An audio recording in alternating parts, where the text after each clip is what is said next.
Bonjour à toutes, bonjour à tous, bienvenue à CSP Time, l'émission du service des sports du Populaire du Centre, consacrée à toute l'actualité du Limoges CSP et de la Jeep Elite. Notre invité aujourd'hui, c'est Nicolas Caraquillo, ancien arbitre de Pro A et spectateur toujours attentif et avisé des choses du basket et plus particulièrement de celles du Limoges CSP. Nicolas, merci d'avoir accepté notre invitation, bonjour. Bonjour à tous et merci de m'avoir invité. Et nous sommes également accompagnés par l'un des spécialistes basket du Populaire du Centre, j'ai nommé Kevin Kao. Salut Kevin. Bonjour. Au sommaire de ce CSP Time, il sera bien évidemment question du Limoges CSP, de sa situation sportive, de ses hauts, de ses bas, mais on parlera aussi des espoirs, d'un futur encore bien difficile à appréhender, aussi bien pour le club que pour la Jeep Elite. On terminera, et il n'y échappera pas, avec notre traditionnel questionnaire surprise, CSP Time saison 4, épisode 8, c'est parti. On commence donc tout de suite avec ce Limoges CSP qui gagne, qui perd, mais qui au final a quand même bien du mal à nous convaincre. Kevin, je me tourne d'abord vers toi pour évoquer le dernier succès en date du Limoges CSP. C'était à domicile lundi contre Chalon-Reims.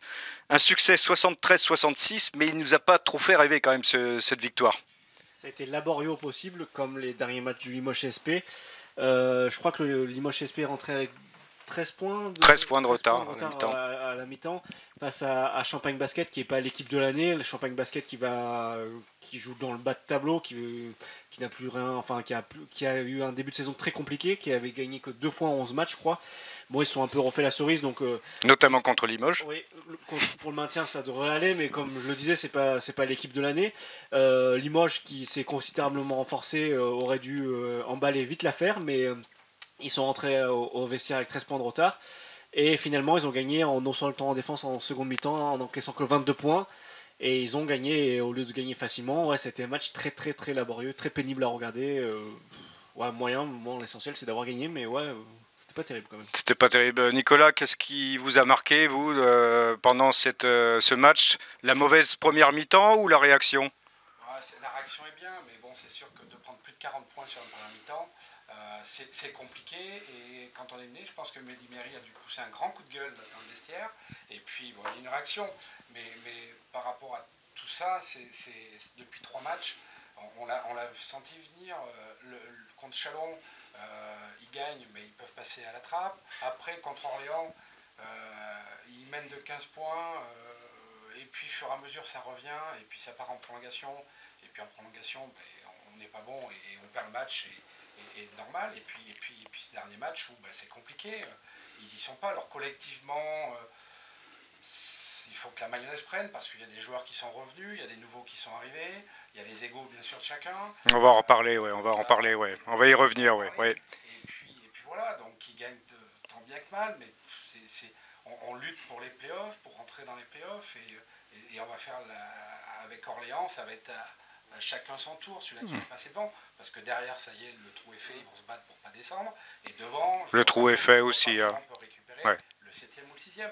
Donc je pense qu'il reste 10 matchs, tous les matchs vont être importants, et puis c'est le premier qui va lâcher par rapport à Orléans, voilà, c'est tout. Kevin, cette défense du Limoges CSP, ils ont pris que 22 points en deuxième mi-temps contre Chalon, c'est très bien, mais on en prend plus de 40 en première période, et c'est pas la première fois. Elle est capable de bien défendre cette équipe, mais pas sur la durée. On l'a souvent dit dans cette émission, le premier fer de lance d'une équipe au basket, c'est le meneur. Et quand vous voyez Speedy Smith en difficulté, forcément, après, tout est en retard, tout est en décalage. Si le meneur se fait passer, après, les aides, tout ça décale tout. Et donc, déjà, je pense que ça, c'est un premier élément de réponse. Et donc ça, c'est un élément technique et tactique. Et après, oui, il y a une question de volonté. On l'a vu, ils sont capables de le faire. Quand on encaisse que 22 points en 20 minutes, c'est quand même un très bel effort défensif et collectif. Mais moi, mon premier élément de réponse, c'est, on va le dire clairement, c'est Speedy Smith. Il est en grande difficulté en défense. Et après, ça décale tout.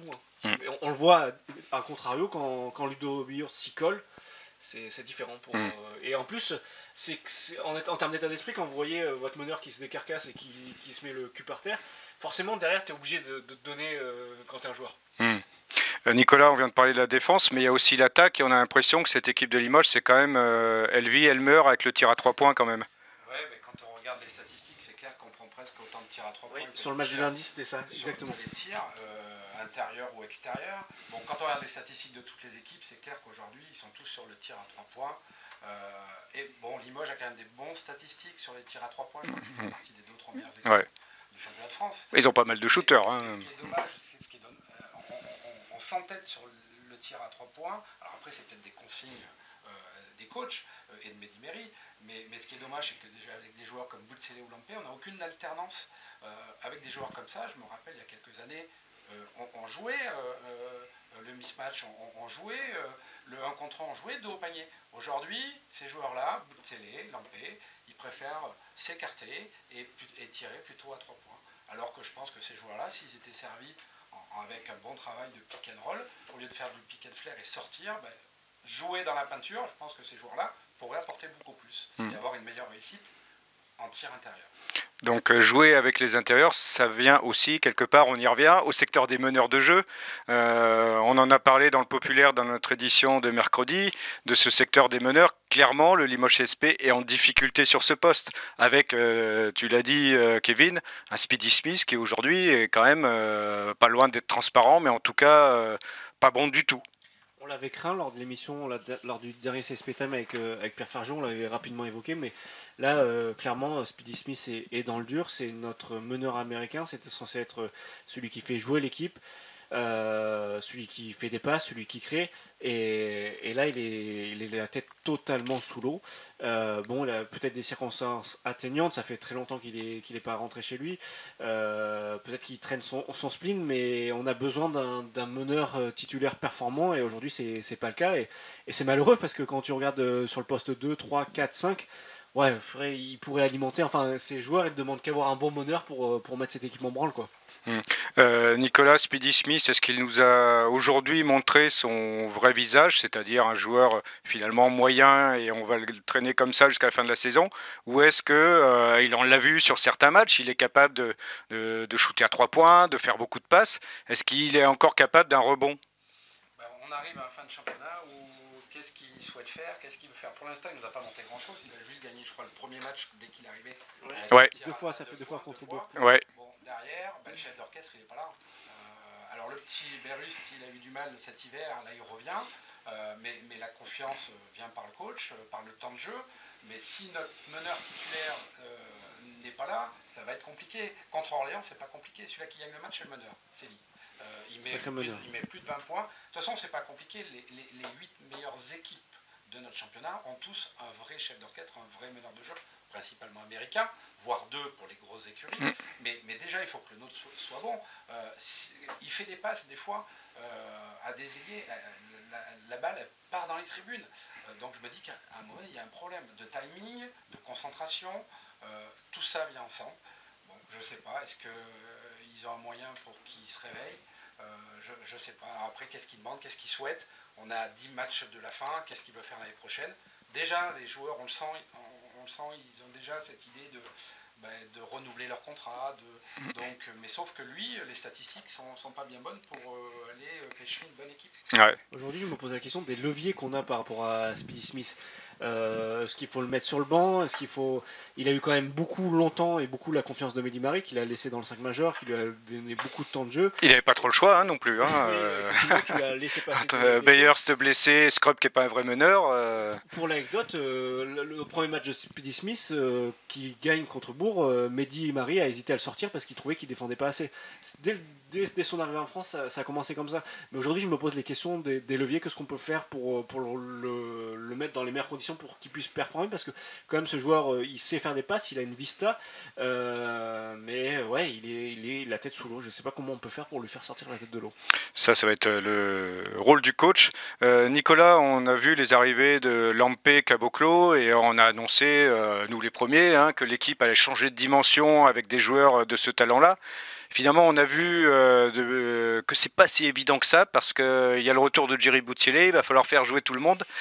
Un problème de riche là pour Mehdi Mari. Oui, c'est clair. Bon, ça fait bien 2-3 ans qu'on n'avait pas revu des joueurs de ce niveau-là. Ouais. Ils ont chacun leur poste. Lampé, on voit que c'est un joueur puissant, physique, qui a de l'expérience. Caboclo aussi, il a un tir fiable à 3 points. Mais le problème, c'est qu'ils sont arrivés Je crois que c'était Nicolas Lang et Boutselé qui étaient arrêtés. Ils ont eu du temps de jeu, 30-35 minutes. Et puis le problème, c'est qu'il a fallu réintégrer ces joueurs. Et puis aujourd'hui, ils n'ont plus 30 ou 35 minutes, comme peut-être ils le souhaitent, mais ils n'ont plus que 20 minutes pour s'exprimer. Donc c'est plus compliqué. Donc c'est le problème de Riche, c'est avoir entre 8 et 10 joueurs qui ont une rotation. Mais sauf que c'est compliqué d'articuler tous ces joueurs-là. Donc voilà, là c'est le boulot du coach, de Mehdi Mairie, d'essayer de trouver une bonne alchimie entre tous ces joueurs, mais on sait très bien qu'ils ont tous des égos, qu'on arrive encore en fin de saison et qu'ils pensent aussi un peu à eux. Kevin, on sait de toute façon mieux que les coachs, hein, c'est bien connu, nous les journalistes. En tout cas, ce qu'on a vu, c'est que Caboclo et Lampé ont fait le money time contre Châlons sur le banc. Clairement, le coaching de Mehdi Mairie a été critiqué, il est critiqué depuis quelque temps. Comment est-ce que l'entraîneur de Limoges CSP est en difficulté en ce moment? Est-ce qu'on peut dire ça? Il est en tout cas critiqué et beaucoup de personnes le remettent en question. Moi, ce que j'ai envie de répondre différemment, Mehdi Mairie, ça fait 2 ans qu'il avait une équipe entre guillemets moyenne et qu'entre guillemets, il ne pouvait pas faire grand-chose avec cette équipe. Aujourd'hui, il a, je ne vais pas dire une Ferrari entre les mains, mais il a quand même l'un des meilleurs secteurs intérieurs du championnat. Il a vraiment une très belle équipe et on va voir d'ici les 10 derniers matchs de la saison si c'est un bon coach. Je pense qu'on va le juger là d'ici là. Je pense que s'il n'atteint pas les playoffs avec l'effectif qu'il a, ça sera pas un accident industriel, mais presque quand même. Nicolas, Kevin le dit, c'est au coach maintenant qu'une part des choses appartient. Est-ce que réinstaller, mettre une vraie hiérarchie finalement, ça serait pas la solution? Parce qu'aujourd'hui, ménager la chèvre le chou, faire jouer 20 minutes celui-là et 20 minutes lui aussi, est-ce que c'est la solution ou plutôt carrément refaire une vraie hiérarchie et dire voilà, c'est comme ça? Non, je pense qu'il faut à un moment donné taper sur la table et ceux qui sont bons, ils jouent, et ceux qui sont moins bons, ils restent sur le banc, point. Même si c'est des joueurs qui sont mieux payés que d'autres. Bon, on sait très bien qu'il y a des agents, qu'il y a d'autres choses qui rentrent en jeu. C'est pas évident pour tout le monde. Non, moi je pense qu'à un moment donné, cette équipe, alors offensivement, pas de souci, sauf quand elle joue contre des grosses armadas comme contre l'Asvel et Monaco, où ils ont du mal à prendre leur tir extérieur. Il va falloir défendre. Pour avancer au basket, c'est bien d'attaquer, mais il faut avant tout défendre. C'est un esprit individuel et collectif.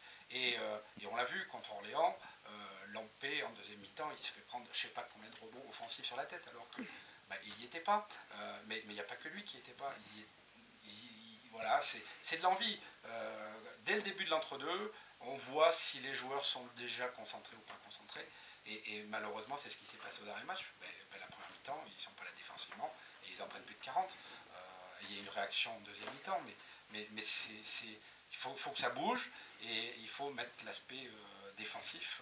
C'est important parce que de toute façon, s'ils se qualifient pour les playoffs, s'ils ne défendent pas, c'est même pas la peine, ils feront vite un aller-retour simple. Kevin, Mehdi a toujours insisté beaucoup sur la défense. Il a toujours dit que c'était un des secteurs clés de son organisation et de ses tactiques. Exactement. D'ailleurs, en termes de statistiques, je crois qu'il y a quelques matchs, le Limoges SP faisait partie de l'une des meilleures défenses du championnat. Je crois que c'est dans le top 3 ou dans le top 5, pas la meilleure défense évidemment, mais ils avaient des très bonnes statistiques dans ce secteur. Mehdi Mairie est très à chaque conférence d'après-match, il insiste, il regarde il nous parle de ses statistiques en termes de défense, et c'est un point essentiel pour lui. Maintenant, est-ce qu'il arrive à faire passer son message? Est-ce qu'il a les joueurs pour? C'est encore la même question. Je ne serais pas capable d'y répondre. Est-ce qu'il a les joueurs pour aujourd'hui? Est-ce qu'il arrive à faire passer ce message? C'est un grand débat. On peut débattre toute la journée sur cette question. Bon, on va plutôt passer à un autre sujet. On va parler de l'équipe espoir du Limoges CSP qui va jouer le trophée du futur des espoirs, donc qui attribue le titre de champion de France. C'est du côté d'Antibes. Kevin, un petit mot sur cette équipe des espoirs. Est-ce qu'elle a une chance de bien figurer dans ce trophée du futur? Clairement, c'est pas l'équipe favorite. On sait qu'il y a des armadas comme, si je veux pas dire bêtises, Cholet et l'Asvel. Évidemment, c'est Cholet par son passé et l'Asvel par les efforts mis ces dernières années sur le secteur de la formation. Le coach l'a dit, ils partent pas favoris, mais ils prendront c'est un peu bateau de dire ça, match après match, et ils saisiront leur chance. Le Limoges SV a fait un beau parcours en saison régulière. Ils se sont qualifiés samedi dernier au détriment de Puertes. C'est toujours bien ça. Ils ont terminé de leur poule, ils ont terminé 3e, si je ne veux pas dire de bêtises. Ça a été un début de saison où ils ont commencé caïcaant et ils ont trouvé une alchimie collective. Ils ont bien progressé individuellement et collectivement. Et ça leur permet de se qualifier pour le Trophée du Futur. Et pour l'anecdote, la dernière fois qu'ils s'étaient qualifiés pour le Trophée du Futur, c'était en 2018 et le coach à l'époque s'appelait Mehdi Mari. Et le Trophée du Futur avait eu lieu à Limoges. À Limoges, exactement. À Limoges. Nicolas, le Limoges CSP qui a une équipe espoir au Trophée du Futur, c'est bien. C'est pas trop dans l'ADN du club de faire de gros efforts, même si on en parle quand même tous les ans. Mais là, c'est bien quand même. C'est super. C'est déjà, je pense que ça vient de la part du technicien qu'ils ont été récupérés à Nantes, Arnaud Tessier, qui est un passionné de basket et qui vit pour ça. Et on le sent à travers les joueurs. Il leur transmet sa passion. Et je pense que c'est vice-versa, donc quand ça fonctionne dans les deux sens, il y a des résultats. Après, ils vont jouer Dijon, je crois, en quart, qui termine premier avec l'Asvel. C'est un match, on ne sait jamais, sur un match. Voilà. Après, il y a les Ogres, Cholet, Asvel, c'est toujours les grosses écuries. Mais déjà participer, être parmi les 8 premiers, qui l'aurait dit en début de saison, parce qu'en plus au premier match, je crois, ils ont joué Cholet, ou le deuxième match, ils avaient tenu une mi-temps, ils avaient pris, après en deuxième mi-temps, ils avaient pris l'orage. Mais c'est quand même agréable de voir une formation derrière une équipe professionnelle.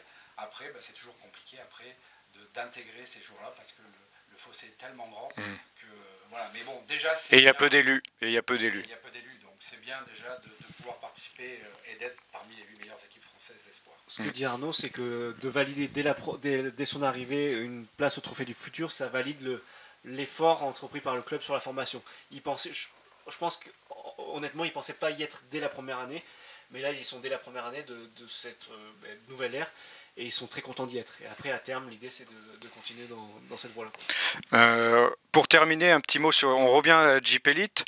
Une dizaine de matchs, il reste 10 matchs à disputer, mais ça se termine comment et quand? On sait, ça, c'est Kevin, il y a des certitudes ou pas? Il n'y a aucune certitude. Normalement, il était question d'un Final 8 qui devait se dérouler fin juin, après la saison régulière. Et va avoir un problème déjà de Lyon. On n'a pas déterminé où le lieu et les conditions de ce Final 8. Et il y a aussi, on en parlait avant l'émission avec Nicolas, de la fenêtre des internationaux. Il faudra libérer les internationaux. Donc on n'est même pas sûr qu'il y ait un Final 8, mais heureusement. Et on parle peut-être d'un titre de champion attribué au ranking. Enfin, c'est incroyable cette saison. Jusqu'au bout, elle aurait été incroyable et inédite. Et insolite. Wow. Insolite, incroyable, mais un peu désolant quand même, Nicolas, non? Ce qui s'est passé à la LNB, ce qu'on peut voir dans les pays étrangers, ils ont tous attaqué les playoffs. Nous, on a encore 10 journées de championnat. La dernière journée, je crois que ça sera le 21 juin, qui a été casée, en sachant si tout se passe bien. 21 juin, il faut que les internationaux soient libérés le 22 ou le 23. Je ne sais vraiment pas comment ils vont pouvoir organiser ce Final 8. Ils peuvent peut-être le commencer avant la fin de la phase régulière, non? Tant qu'on y est. Hein, ils ont déjà annoncé qu'à la fin du mois de mai, ils auront décidé de ce qu'ils auront fait. Mais je vois bien le lobbying de certaines équipes qui ne sont pas premières ou deuxièmes, qui vont pousser pour essayer de terminer le championnat pour faire les playoffs. C'est ce que je voulais dire. Et puis quel dommage, je n'ose pas l'imaginer, mais imaginez que le champion de JP Elite de 2021 soit décerné au ranking.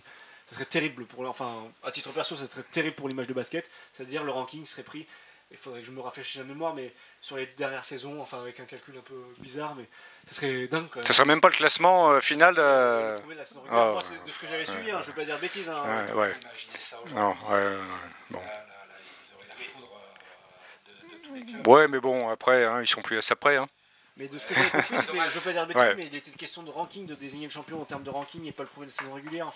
Parce qu'il y avait la saison dernière aussi qui l'avait lieu. Donc je sais pas, on ne sait pas encore. Pour répondre à ta question, on ne sait pas encore comment. Quitte à être ridicule, autant l'être jusqu'au bout. Hein. On en termine là, messieurs, avec ce riche débat et on va clôturer avec notre traditionnel questionnaire surprise. Nicolas, il va falloir répondre par oui ou non, vrai ou faux. On va essayer. Allez, c'est parti. Nicolas, les arbitres de Jeep Elite sont bons, vrai ou faux? Oui, en tant qu'ancien arbitre. Je ne vais pas dire faux, j'ai été arbitre, des fois c'est clair qu'il y a des triplettes qui sont peut-être moins performantes que d'autres. Voilà, c'est tout, mais les arbitres français, on le voit quand même, les meilleurs arbitres français sont désignés sur les finales de championnat d'Europe, donc on n'est pas si mal que ça quand même. Bien. Nicolas, quand vous étiez arbitre, vous préfériez avoir affaire à Vincent Collet ou à Jean-Denis Choulet? Vrai ou faux? Alors, complètement différent. Alors, vrai ou faux? Wow. Plutôt Collet que Choulet? C'est deux personnages complètement différents. Des passionnés, ça c'est clair, mais pendant le match, on ne pouvait pas les prendre de la même façon, parce qu'ils réagissaient complètement différemment. Bon. Vrai ou faux? Plutôt Collet que Choulet? Dire non, les deux sont des passionnés de basket. Bon, alors on va dire passionnés. Nicolas, toujours quand vous étiez arbitre, vous étiez toujours bien accueilli quand vous alliez à Pau? Toujours, bon, des fois quand Limoges est redescendu en National 1, dans les tribunes j'entendais reviens en National 1. Bon, c'était marrant, mais bon, ce qui m'a marqué, moi, à Pau, c'est M. Seillan à côté de la table de marque. D'accord. Et là, quand le patron se levait, on sentait que voilà, il y avait la pression qui allait tomber de la salle, et ça m'a marqué.